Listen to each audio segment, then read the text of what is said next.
Cantamos con fuego que arde dentro de mí. Tu gracia es el poder que me levante tus pies. Y mientras más te busco, más te revelas, Jesús.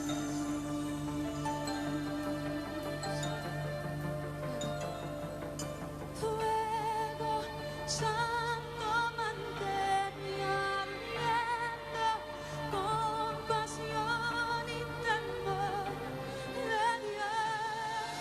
Fuego santo, mantén ardiendo con pasión y temor de Dios.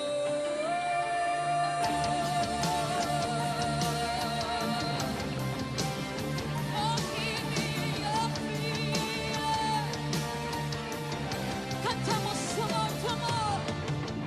Tu amor es un fuego que arde dentro de mí. Tu gracia es el poder que me levante tus pies. Y mientras más te busco, más te revelas, Jesús. Cantamos con todo el corazón y pasión en este lugar. Tu amor. Tu amor es como fuego que arde dentro de mí. Tu gracia es el poder que me levante tus pies. Y mientras más te busco, más te revelas, Jesús.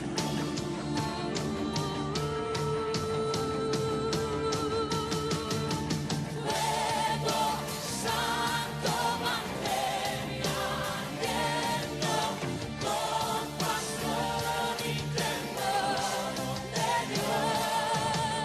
Fuego santo, mantén ardiendo con pasión y temor de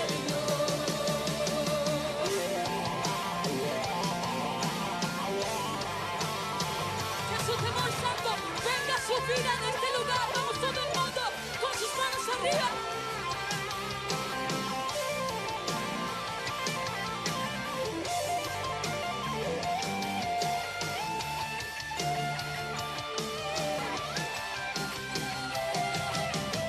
Santo, digno, justo, Dios es amor. Canta, canta, dile santo. Santo, digno, justo, Dios es amor. The only one who's holy. Y santo, digno, justo, Dios es amor.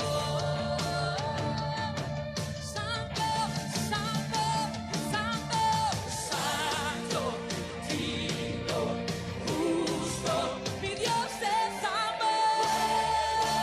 Santo, mantén con pasión y temor de Dios. Santo, mantén ardiendo y con pasión y temor de Dios. Cantamos fuego, fuego, santo, mantén ardiendo con pasión y temor de Dios. Fuego, santo, mantén ardiendo con pasión y temor de Dios.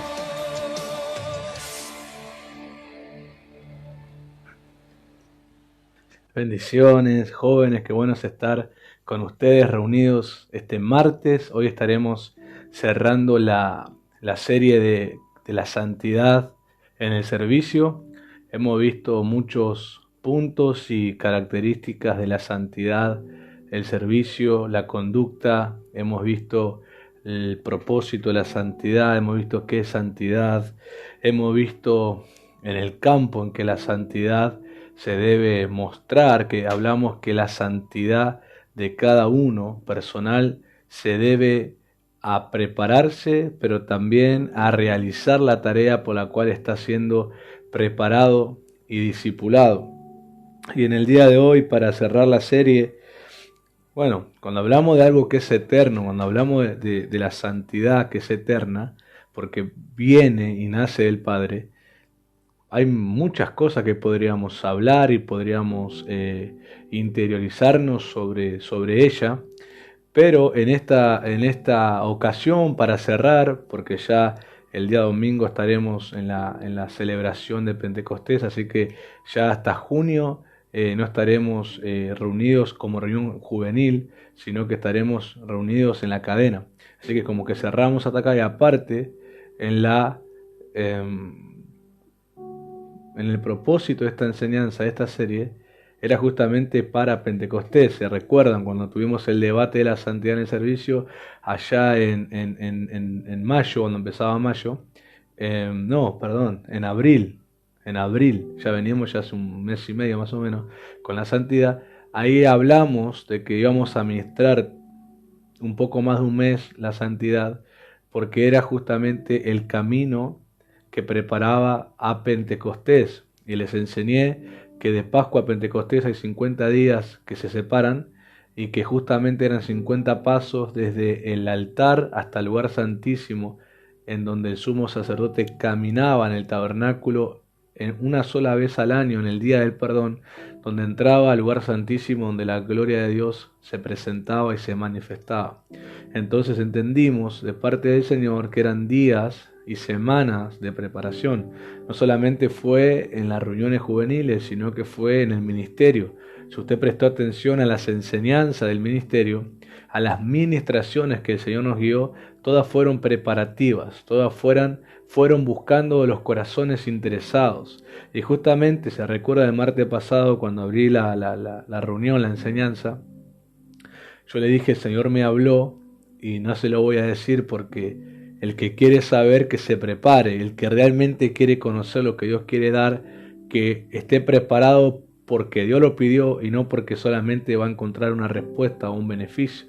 Pero en el día de hoy me siento en la condición de decir que esta preparación estuvo buscando corazones dispuestos, corazones que aman al Señor, pero que además entraron en un proceso o en situaciones donde fueron descascarados. Y quiero que resaltes esa palabra, esa frase en tu corazón, de decir esto: el discipulado de Jesús me descascara para que solamente al final de todo sea su presencia lo que me cubre. Lo vuelvo a decir: el discipulado de Jesús me descascara para que al final de todo sea su presencia lo que me cubre. Y quiero que entiendas eso, y justamente sobre el discipulado vamos a hablar, como la versión nueva versión internacional le puso como título a los versículos que vamos a leer unos minutos: el precio del discipulado. Ahora vamos a hablar, si hay un precio, hay un pago. Y vamos a ver cuál es el pago a ese precio y cuál es la disposición. Por eso el título del mensaje se llama ¿Aún quieres? Porque generalmente cuando uno consulta bajo un interés sobre algo y consulta cuáles son las condiciones para comprar eso, cuáles son las condiciones para pagar eso, y te dicen cuál es la condición, cuál es el requisito, no todos los que preguntaron después mantienen el mismo interés de seguir adelante. Algunos solamente al preguntar se les va las ganas y el deseo y el entusiasmo, y deciden ir a buscar algo más barato, porque yo lo he visto, ¿no? Y creo que usted también le ha pasado, quizás preguntó. Obviamente pongo ejemplos que para básicos y cotidianos para entender, pero por ahí usted preguntó el precio de una indumentaria, de un pantalón, de una campera, de una zapatilla o de un celular, o una televisión, o algo que necesitaba o se quería dar un gusto. Y cuando usted fue con todo el interés, y hasta ahora no se veía el precio, usted veía los beneficios que le iba a dar, y vos decías: qué bueno si me compro esto, qué bien que voy a poder hacer tal cosa. Y todo lo que uno empieza ya a imaginar, no lo tiene en la mano, pero ya está imaginando gastándolo o usándolo. Eso a veces a muchos les pasa. Y es después la tristeza que tienen, porque todo lo que imaginaron que iban a hacer con eso, cuando deciden no tomarlo, es como que todo eso que se imaginó se esfuma.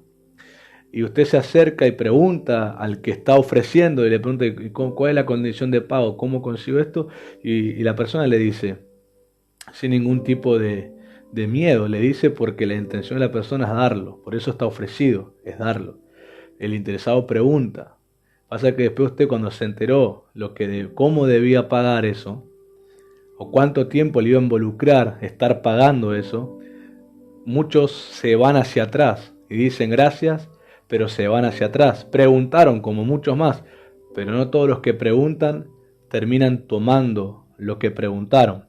Y eso pasa en el discipulado. Jesús dijo en ocasiones, repitió una frase, y a veces la metía en parábolas que uno pregunta, pero ¿por qué se habló de tal cosa? Salió o terminó, concluyó esa parábola o esa enseñanza diciendo, muchos son llamados y pocos son escogidos.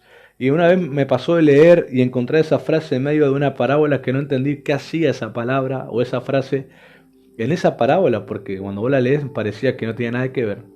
Y entiendo que lo que incluye esa frase, lo que tiene que ver es con el precio del discipulado. Jesús habló sobre algo y concluyó con esa frase diciendo, esto es interés del que es mi discípulo. Esto es interés de quien es mi discípulo. Y hay algo tan evidente, pastor, ¿y cómo me doy cuenta de que lo tomé? De que más allá de que fui y me dijeron los requisitos y la forma de pagar eso, el costo que debía pagar, ¿cómo yo sé que lo tengo? ¿Cómo yo sé que estoy en eso? Sencillo, el que lo toma y no se vuelve atrás después que el Señor dice cuál es el costo, es que vos tenés siempre un interés de obedecer la enseñanza de Jesús. Siempre. Vos tenés un interés. Y ahora te voy a mostrar por la Escritura por qué ese interés está presente a pesar del costo que ve. Eso es lo que diferencia a los llamados y a los escogidos. Vean esto. La frase dice, muchos son, pero pocos. Y esa selección, alguno pudiera decir, pero ¿quién hace esa selección? ¿Y por qué la hacen esa selección? Si estaban todos reunidos, ¿por qué no todos son los que terminan haciendo? Y vuelvo a decirte, todos se acercan a la oferta. Cuando digo oferta no digo que está a un bajo costo, oferta digo que de ofrecimiento. Todos se acercan al llamado, al ofrecimiento, pero a no todos les seduce el pago. A no todos les atrae el pago, mostrando que no están dispuestos a ofrecer lo que el Señor está pidiendo. Y quiero que leamos, sin más dar más vuelta, quiero que leamos en palabras de Jesús lo que Él dijo, cuál es el costo. Y quiero que quede resaltado, son palabras de Jesús. Y este es un costo que el Señor no cambió. Por más que Él consumó el sacrificio en la cruz, Él fue levantado en victoria sobre el pecado y el que mira a Él es perdonado, es alumbrado, es parte de Él. Pero Jesús, a pesar de eso, no cambió el precio del discipulado. Y vean usted que en Mateo 28, Jesús, cuando los convoca a sus discípulos, ya resucitado, y dice que lo primero que hace es reprenderle la incredulidad porque no creían al mensaje de las mujeres que lo habían visto resucitado y de otros hermanos que también lo vieron. Finalmente los 12 lo veían todos juntos a la misma vez, y en ese capítulo 28 de Mateo, y Él les comisiona, dice la gran comisión, o la comisión o el mandato más importante de toda la tarea de la iglesia: hagan discípulos, hagan. O sea, y dice, y bautícenlo, bueno, obviamente inícienlos en la vida nueva, pero enséñenles a que guarden lo que yo les enseñé a ustedes. O sea, ustedes conocen el precio por el cual están conmigo y ustedes estuvieron dispuestos a pagarlo. Ahora ustedes que van a ser los representantes, las primicias, los primeros frutos de este discipulado, no cambien el precio. Enséñenles, atento, a guardar, que ya les expliqué lo que era guardar, que era amar lo que Jesús dijo, lo que yo les enseñé. En otras palabras, ustedes muéstrenles que a pesar del precio pagado, muéstrenle el amor que hay en ese precio, para que ellos también tengan el deseo de pagarlo. Vieron que hay gente que termina adquiriendo algo porque primero ve cómo le va al otro. Eso muchas veces ha pasado. Hay gente o clase de personas que se animan a correr el riesgo. Y aunque no tienen un testimonio a su alrededor de cómo fue, deciden correr el riesgo. Dicen, yo voy a pagar el precio. Aunque no tenga a mi alrededor un testimonio, una evidencia de cómo me va a ir, yo decido, porque me atrae este tipo de precio, lo quiero pagar. Y esos pagan el precio, terminan demostrando lo que es eso, y recién ahí hay otros que se interesan. Quiero que me sigan con eso. Los apóstoles fueron los primeros en averiguar cuál era el resultado de ser discípulo de Jesús. Nadie más, porque fueron los primeros ellos. Pero eso provocó que a ellos mostrar la clase de amor que había en el costo de ese precio que provocó el interés de otros. Porque los apóstoles fueron la primera evidencia de lo que es ser un discípulo de Jesús.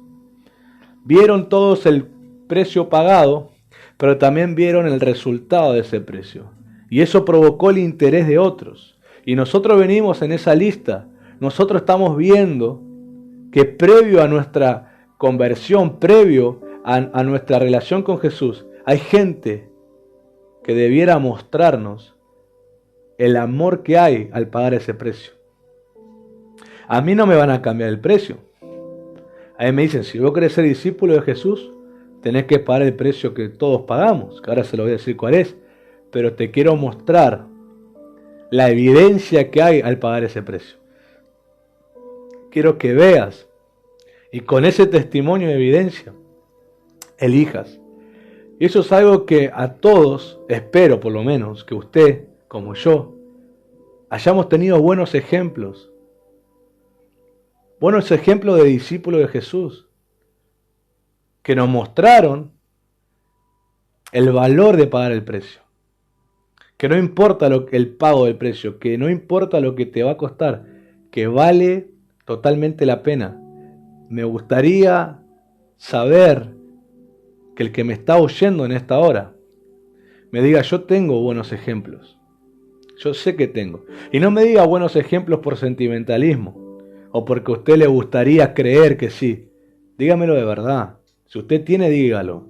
Y si no lo tiene, sea el que corre el riesgo de que a pesar que no tiene una evidencia, decide pagar el precio después que se lo diga.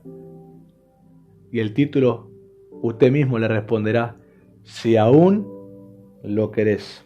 Lucas capítulo 14, verso 25 al 35, vamos a leer todo el contexto del precio del discipulado. Lo voy a leer en la Nueva Versión Internacional para el que me quiera acompañar en esa traducción o en la que tenga a mano.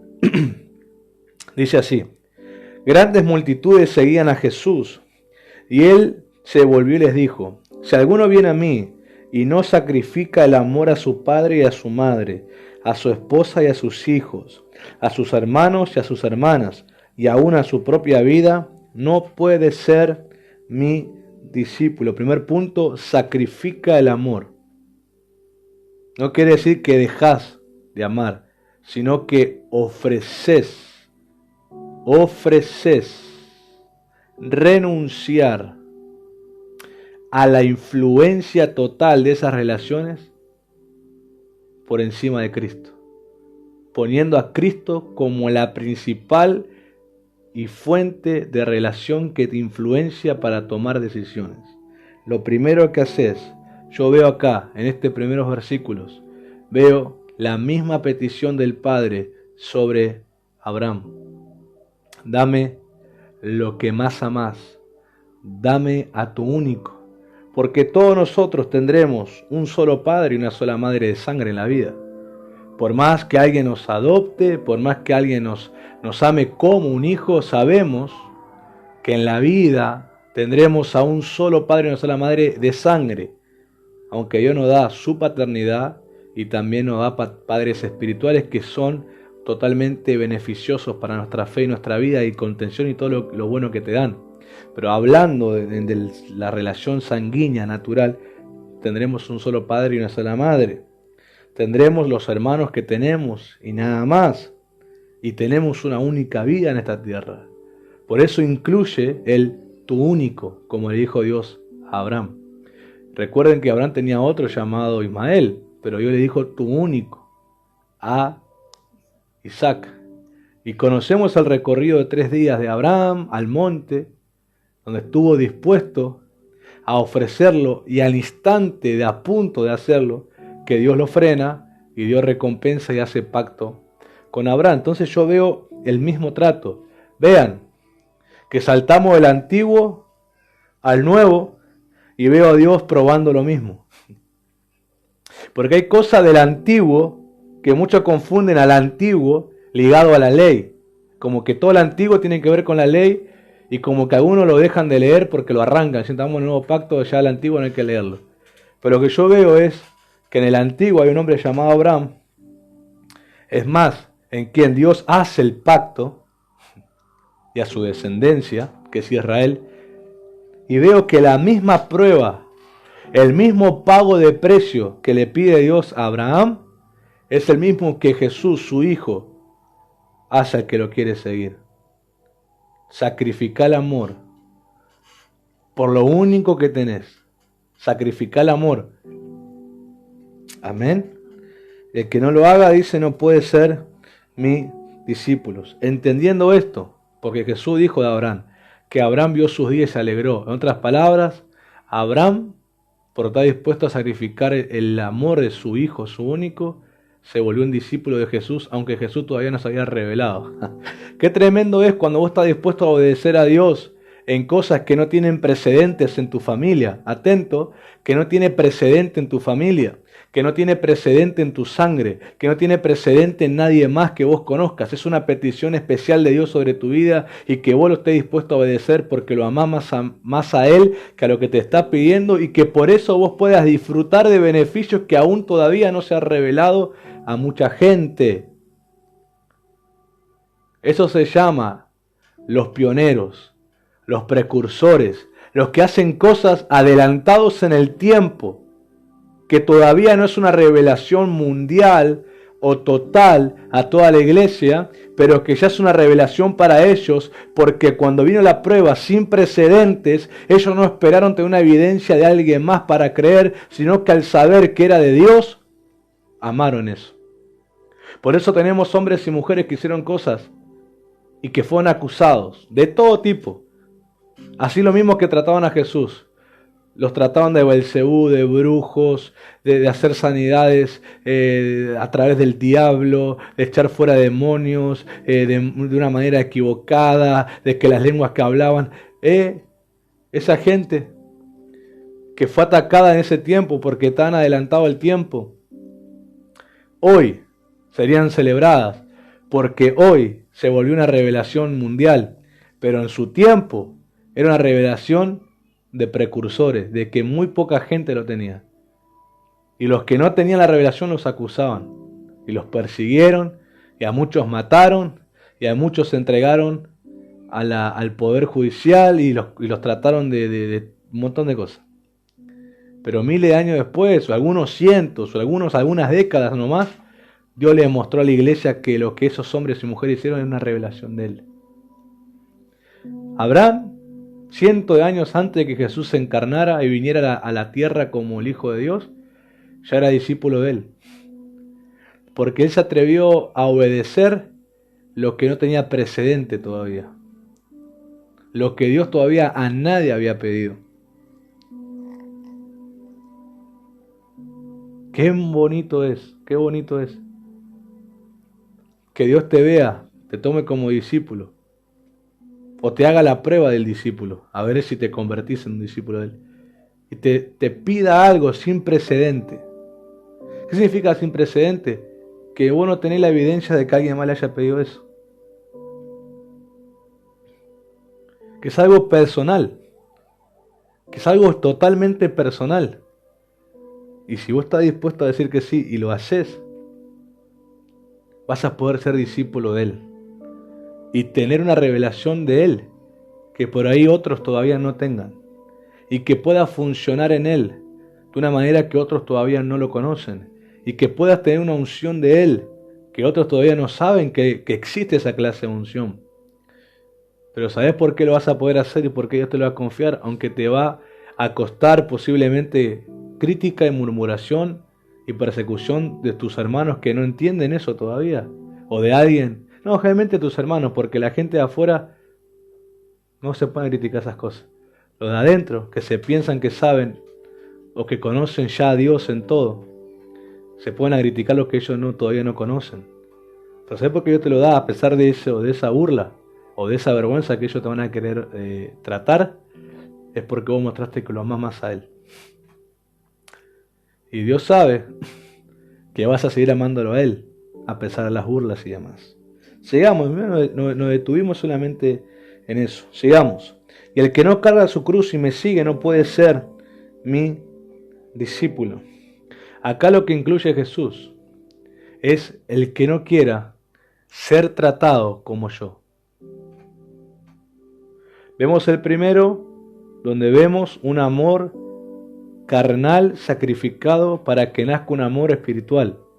Atento, vemos un amor natural y carnal sacrificado para que nazca un amor espiritual. Y punto 2, vemos a alguien que esté dispuesto a ser tratado como Jesús. ¿Qué significa eso? Que ya conocemos el trato que le dieron a Jesús los que le rechazaron. Pero también sabemos el trato que le dieron a Jesús los que creyeron en Él. Y también sabemos el resultado que recibió el infierno cuando no pudo detenerlo. Y también sabemos la alabanza que dio el cielo al Señor Jesús haber consumado su obra. Bueno, lo mismo pasa al discípulo de Jesús. Aleluya. Lo mismo. Los que nos rechazan porque no entienden la revelación, nos tratarán como trataban a Jesús. Los que creen en la revelación, nos tratarán como trataban a Jesús al creer en Él. El infierno recibirá el resultado de que intentó detenernos y no pudo. Y el cielo alabará a Jesús en nosotros por haber consumado el propósito. Yo bendigo a Dios por los discípulos de Jesús, que sacrifican el amor carnal y les nace un amor espiritual, un amor apegado al corazón del Padre, un amor sacrificial y servicial, pero también uno que está dispuesto a ser tratado como Jesús. Aleluya. Siento la fluidez en esta hora. Ah, Dios mío, qué valioso, qué hermoso es ser tu discípulo. Y acá donde Jesús pone dos ejemplos. Supongamos que alguno de ustedes quiere construir una torre. ¿Acaso no se sienta primero a calcular el costo para ver si tiene suficiente dinero para terminarla?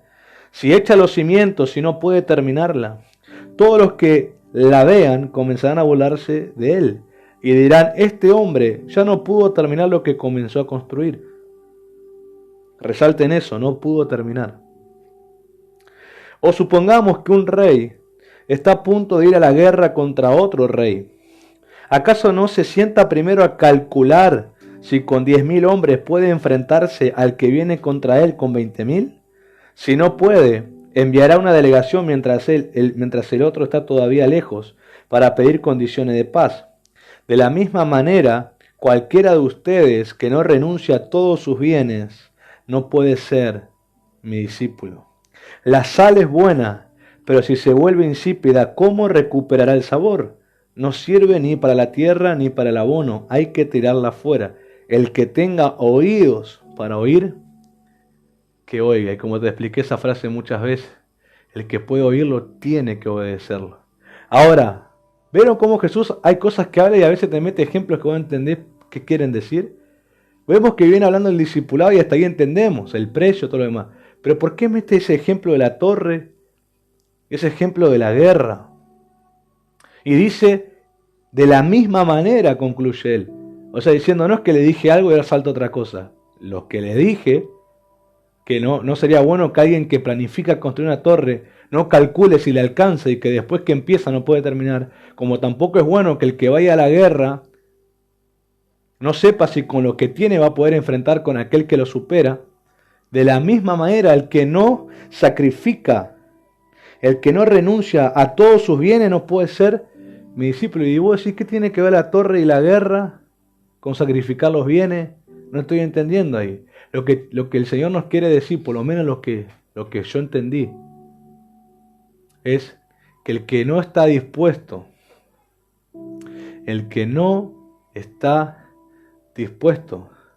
a renunciar o a dejar de lado sus propios ideales, sus propias formas, sus propias maneras de emprender algo, no puede ser discípulo de Él. Aquel que no va a estar dispuesto a empezar y a terminar, no puede ser discípulo de Él.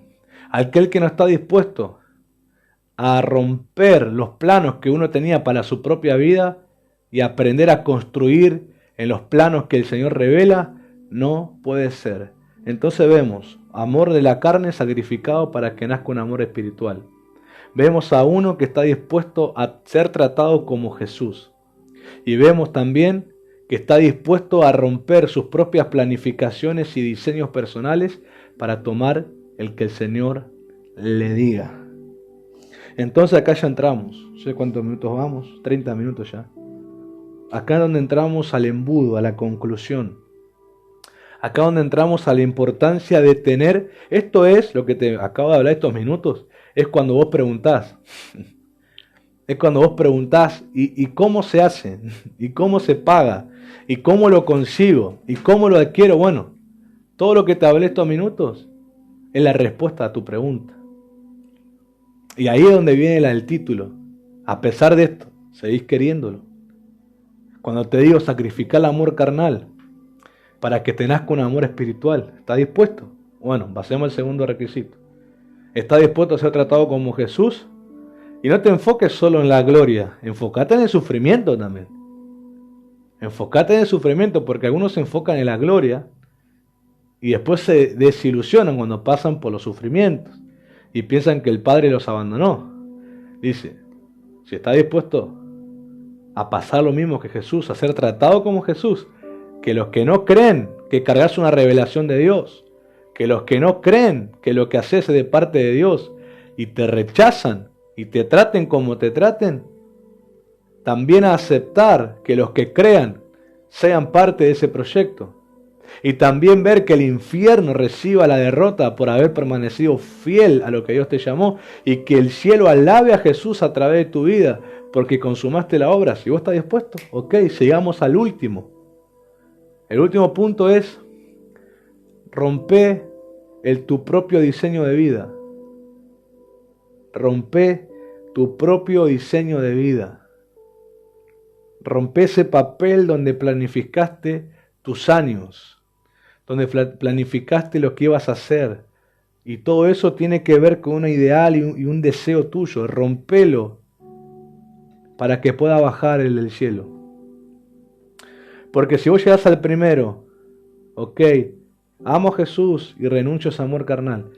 Al segundo no estás dispuesto, pero no al tercero, donde rompes tus planos y dejás que el arquitecto de la fe, como dice Hebreos 12, el que inició y el consumó nuestra fe, el arquitecto de nuestra fe, no te ponga el plano en la mano y te diga, así lo vas a hacer, o este es el propósito, terminarás como Jesús no quiere que pase, que la sal pierda el sabor. Por eso, acá donde entramos, al precio. ¿Con qué moneda pago? Preguntarás. ¿Aceptás tarjeta? Bueno, Jesús no acepta tarjeta. ¿Aceptás Banelco? ¿Aceptás débito? ¿Aceptás crédito? ¿Aceptás, no sé, algunos quieren ofrecer, hacer cambiazo? ¿Viste que hacen, que pagan con un bien, que cambian, o ponen el auto en forma de pago, la moto, la casa, lo que sea? Dios no acepta ese método de pago. Porque Dios está diciendo, yo no necesito esas cosas. Pero entonces, ¿cuál es la moneda, pastor? Dígame cuál es la moneda. Bueno, si ya hay interés del otro lado, yo creo que estarán diciendo cuál es. Dígalo. Espero que no haya sabiondo del otro lado, ¿no? Que se hacen lo que saben todos, sino aprendices. Pues si ya está en la postura en que vos decís que ya sabés, no estás en la condición de discípulo todavía. Y esta es la palabra una palabra rema para el corazón en esta enseñanza. La santidad me prepara para pagar el precio. Esto es lo que me vino a mi corazón. Esa es una palabra rema. Genuinamente con esta palabra empezó a nacer toda esta enseñanza. La santidad me prepara para pagar el precio. La santidad. Vos preguntarás, ¿y qué tiene que ver la santidad en el discipulado? Bueno, para esto. ¿Cuál es el propósito de la santidad? Te prepara para que puedas pagar. Te prepara para cuando vengan esos requisitos que te leí en Lucas 14, 25 al 35, el sacrificar el amor de la carne, el querer ser tratado como Jesús y el romper los planos de tu vida para tomar el de Él. La santidad te prepara para que, aunque te lo digan, vos sigas teniendo la misma pasión e interés de pagarlo.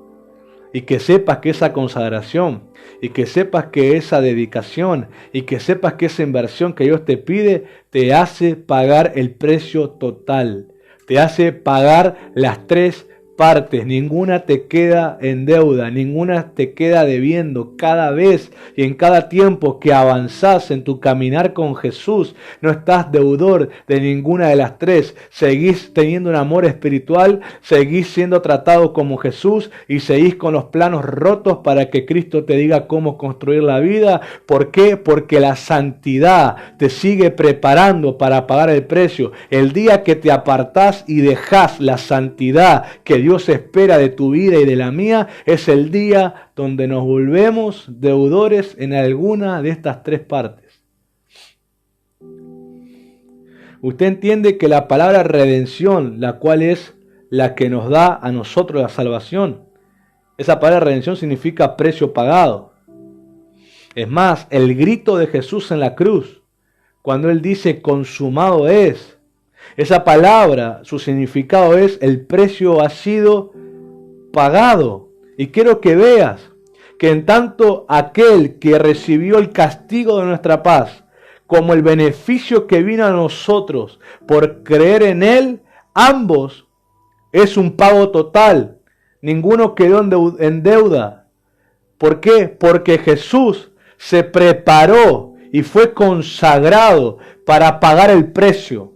Jesús fue consagrado y no abandonó la santidad que debía tener y pagó el precio. Y eso es el ejemplo para nosotros en su discipulado. Recuerden que el martes pasado le dije lo que la palabra dice. Le basta a su siervo ser como el Señor, como su Señor, y le basta al discípulo ser como su maestro. A nosotros nos basta ser como Él. A nosotros nos basta seguir el ritmo de Él. A nosotros nos basta seguir sus pasos. Y a nosotros nos basta además hacer el mismo ejemplo que Él tuvo. Si voy a ofrecer algo a Dios, lo empiezo y lo termino. Si voy a ser un discípulo, pongo la mano y no miro hacia atrás. Si voy a caminar con Él, no le suelto la mano. Si estoy bajo su manto, no me lo quito de encima mío. Si empiezo, lo termino. Si empiezo, lo termino. Porque si algo pasa en el medio,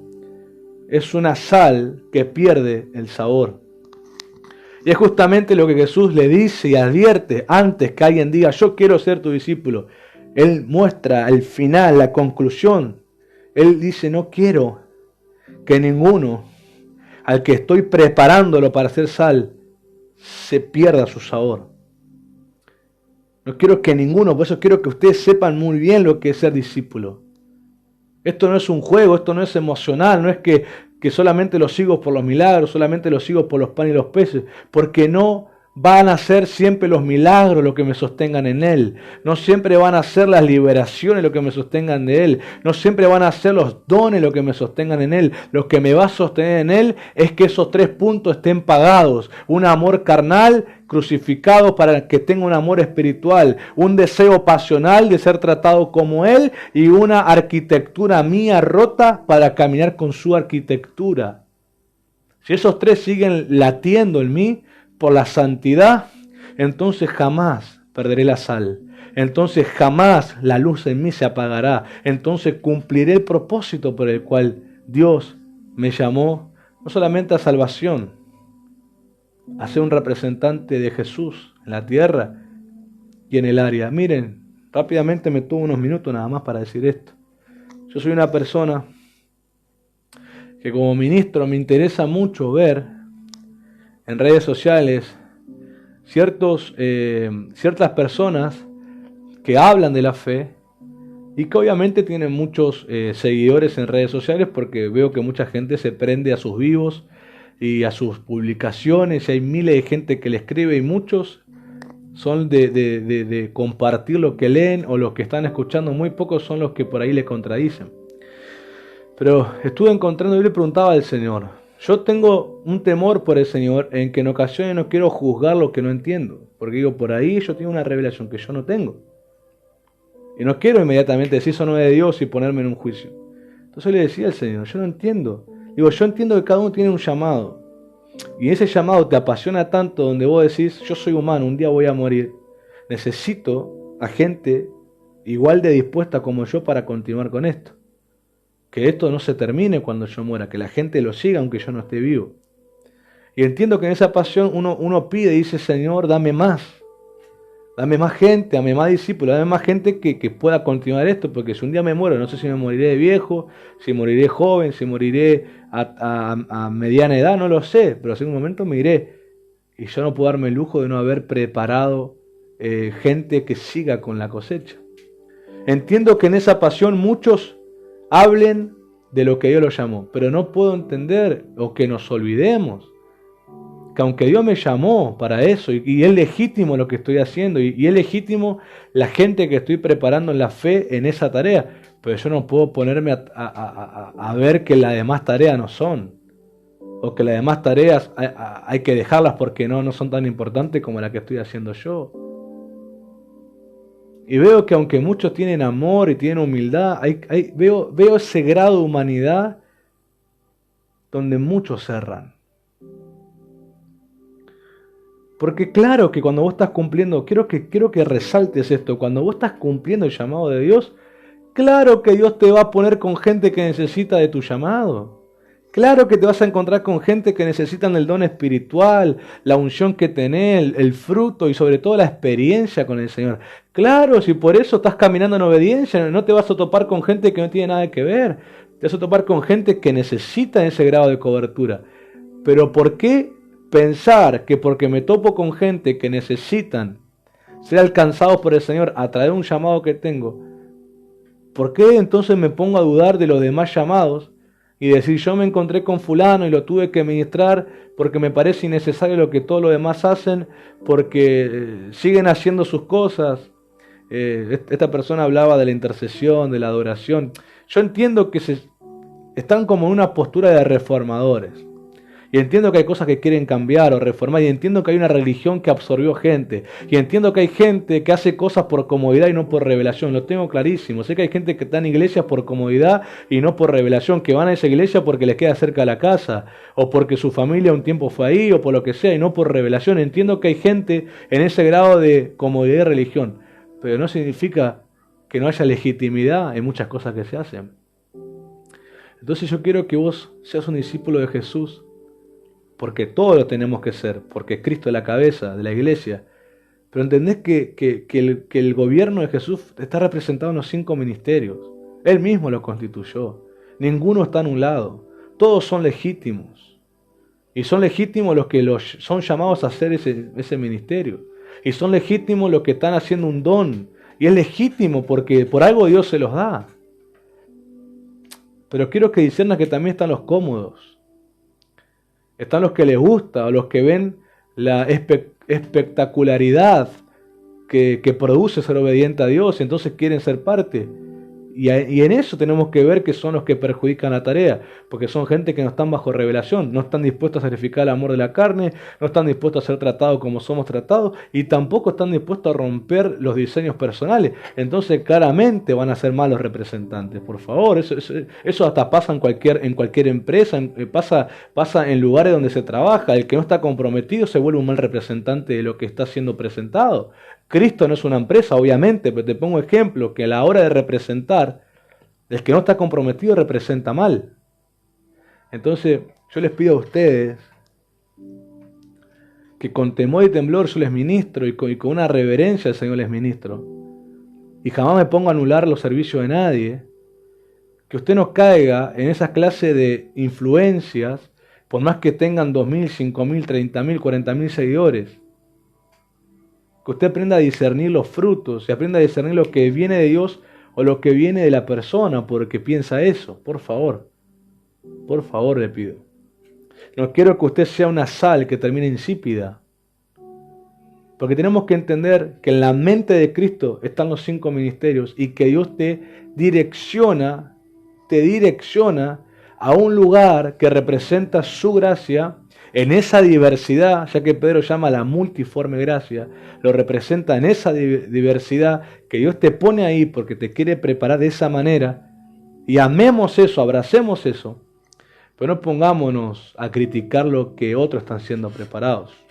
Y a los que vemos que son malos representantes, bueno, sepamos saber que deben estar metidos porque buscan un privilegio y no porque están amando a Cristo. Entonces aprendamos a separar la cizaña de el trigo, porque yo veo que con eso que hacen, tristemente, yo no creo que son intencionales, creo que lo hacen sin querer, pero están haciéndolo, al querer arrancar la cizaña, lo que ellos quieren hacer, que es reformar ciertas cosas, a la vez arrancan trigo, porque hay gente que cree, y hay gente tan débil en la fe, que porque alguien tiene tantos miles de seguidores, creen que su palabra es santa, y creen que lo que dicen es así, no importa.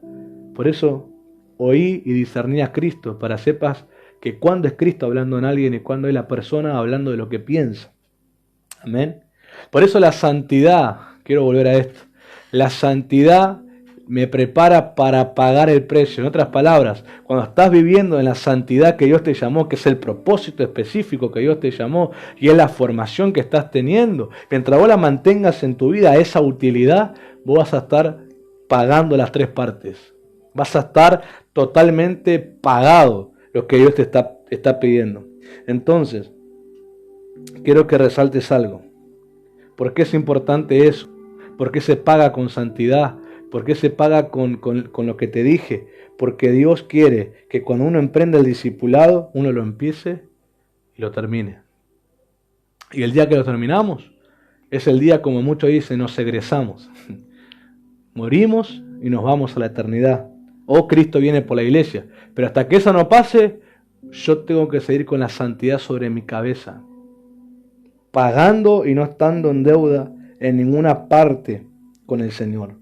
Y sobre esa actitud del corazón habló Jesús con los ejemplos que Él dio sobre la torre y la guerra.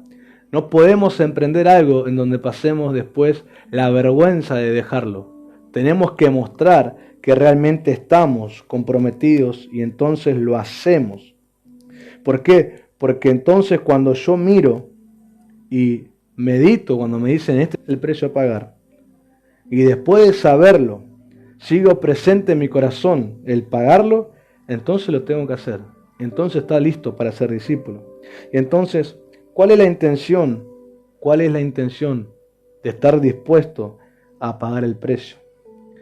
Para aquello que el Espíritu Santo está formando en mí y no pierda su esencia y no pierda su utilidad. Esa es la intención de estar siempre dispuesto a mantener el precio pagado, para que lo que el Espíritu Santo está formando en mí no pierda su esencia y no pierda su utilidad, como Jesús se refirió a la sal. Esa es la intención de que yo me mantenga dispuesto a pagar el precio. Es claro el mandato del Señor Jesús sobre el discipulado.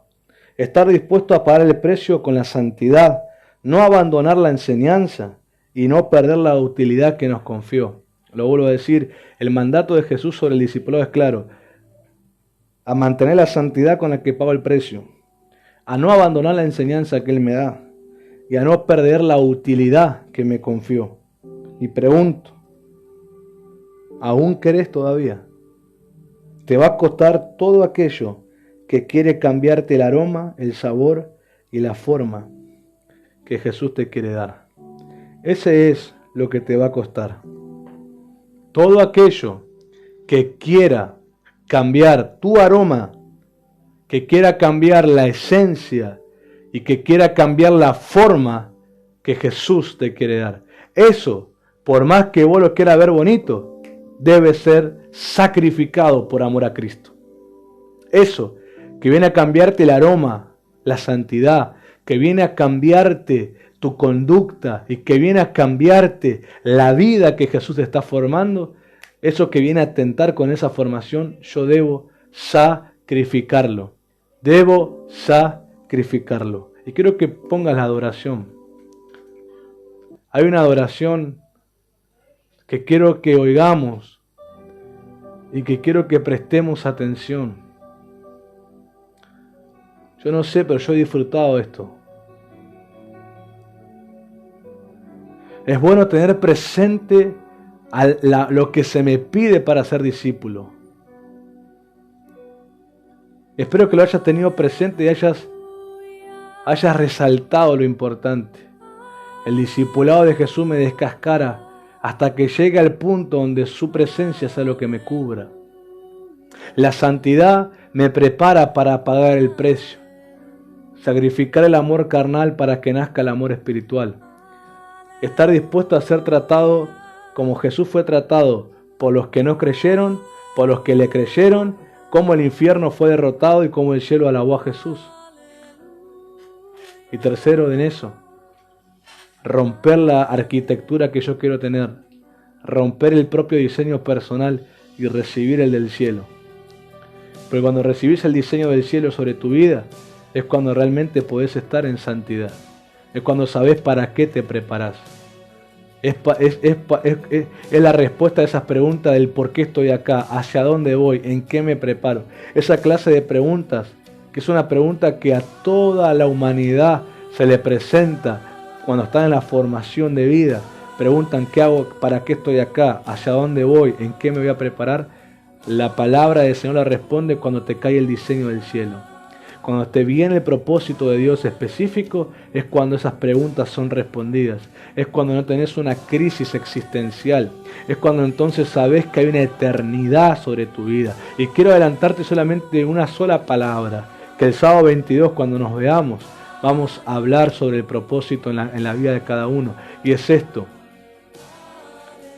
La mirada del cielo sobre mí es una mirada que me dice, vos sos un anticipo de la eternidad. ¿Qué significa eso? La Biblia a nosotros nos llama primicias. A los que recibimos el Espíritu Santo nos llama primicias de la herencia celestial.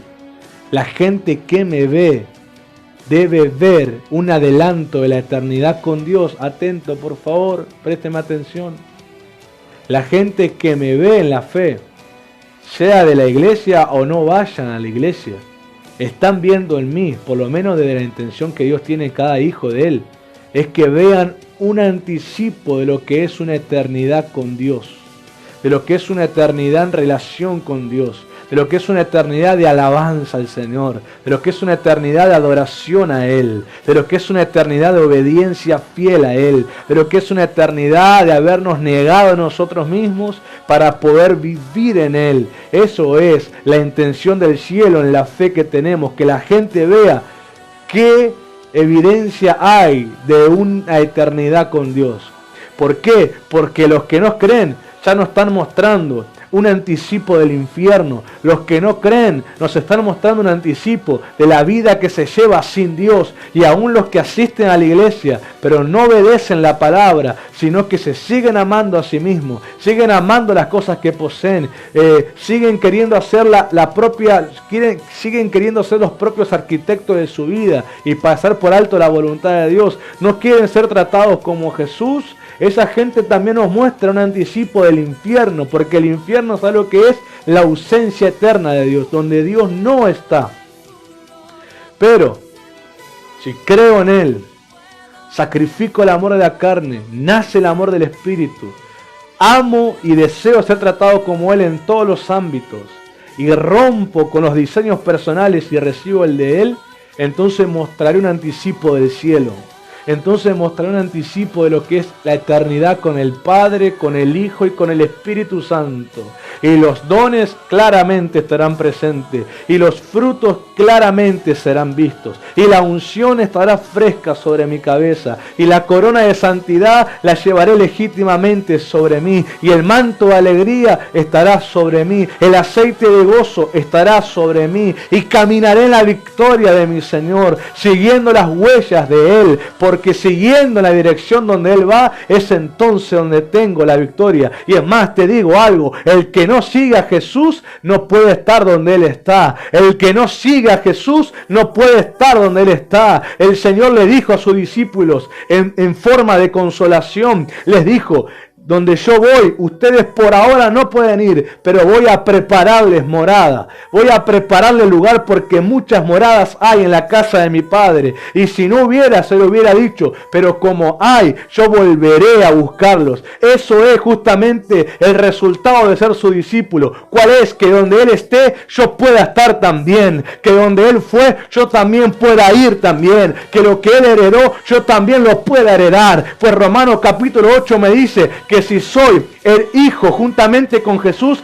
también soy heredero y coheredero con Cristo. Entonces comparto con Él el resultado de su gloria, comparto con Él el resultado de su victoria, comparto con Él el mismo lugar donde Él está, comparto con Él la misma herencia que Él recibió. Esa es la consolación cuando soy tratado por la carne, por seguir a Jesús, en burla, en vergüenza, en rechazo, en menosprecio. Esa es la consolación, pero yo estoy yendo donde Él también está, y voy a heredar lo que Él también heredó, y camino la victoria que Él también tiene. Esa es la consolación de un discípulo de Jesús, es decir: Señor, me alegra ser tratado como tú, porque entonces significa que también estaré donde tú estás. Aleluya, aleluya.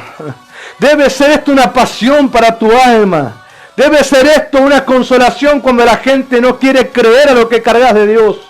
Esto es una consolación cuando la gente no quiere seguir aquella revelación que Dios te da. Esta es una consolación a tu corazón cuando la gente te trata de Belcebú, te trata de endemoniado y te trata de un montón de cosas, porque a ellos no se les revela aún lo que Dios te reveló por amor a Él. Eso tiene que ser consolación. Jesús ya dijo: si al padre de la casa lo trataron Belcebú, también a los de la casa. Entonces dice: regocíjate cuando por causa del reino y su justicia seas vituperiado, hablen contra ti toda clase de mal y te rechacen, porque entonces es grande nuestro galardón, porque estamos yendo en la misma dirección que Jesús fue.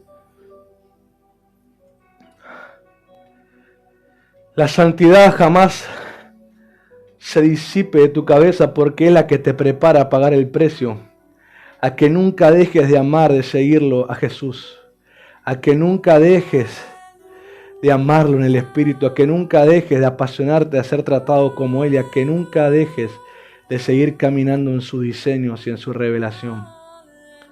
Por unos minutos adoremos, subimos un poquito la canción para que adoren. Aleluya. Aleluya, Señor. Aleluya. Espíritu Santo, toca el corazón de los jóvenes. Que los que ellos responden a la invitación de ser tus discípulos, que empiecen y terminen, porque el Señor es el que pone el querer como el hacer dentro de nosotros. Que la luz no quede tapada bajo ningún cajón, y que la sal no pierda su sabor. Que te amemos por el Espíritu y no en la carne. Que seamos tratados como tú eres tratado por todos los ámbitos por amor a ti. Y caminar en tus propósitos y no en los nuestros. A través de la santidad, de la consagración. Aleluya. Aleluya, Jesús. Aleluya, no es una frase religiosa. Es un lenguaje del Espíritu. Aleluya. Aleluya. El Espíritu Santo nos guía a decir aleluya. Aleluya, cantar en medio de los valles de lágrimas, convirtiéndolos en estanques de bendiciones.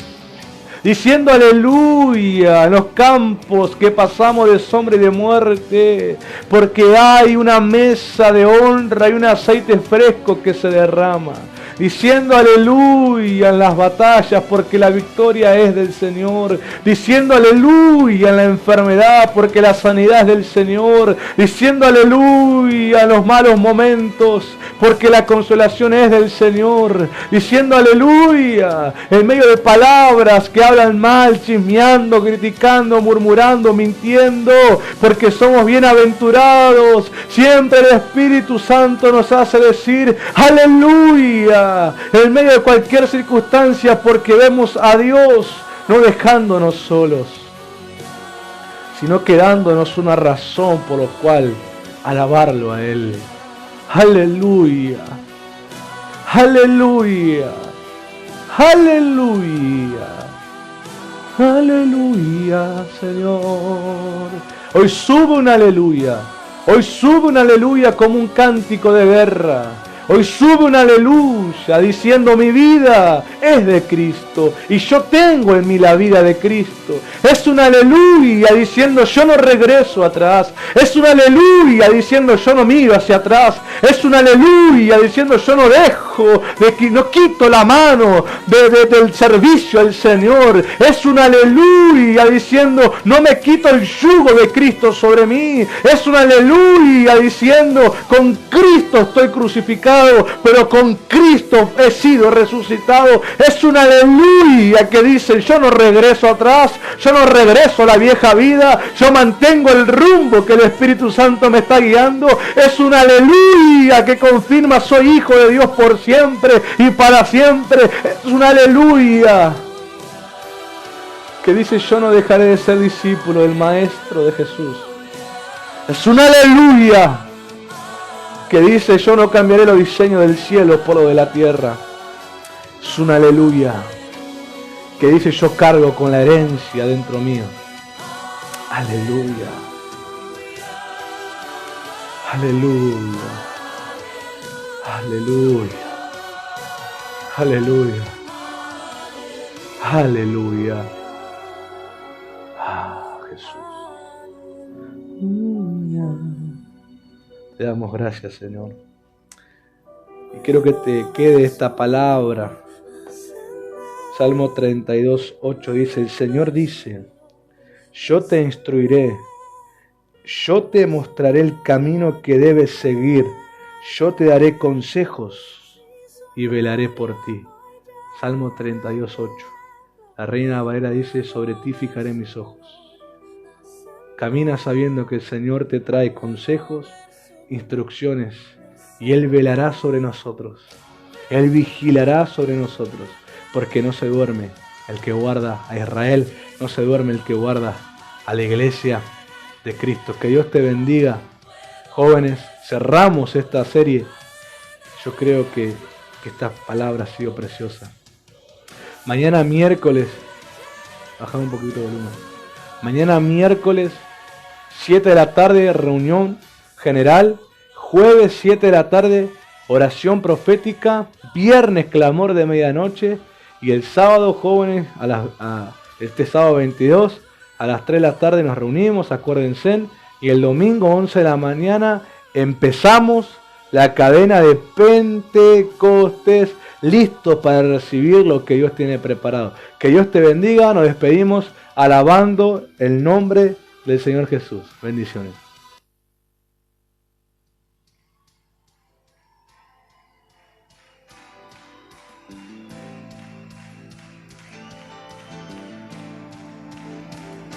Un grito de júbilo. Yo creo que sí sabes la canción. Me gozaré, gozaré, gozaré. Pues ha llevado todo mi dolor.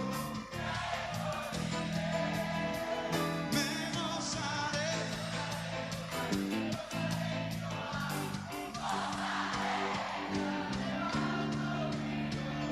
Me ha hecho. Pero ¿qué le parece si la canta el apóstol Billy aquí con nosotros.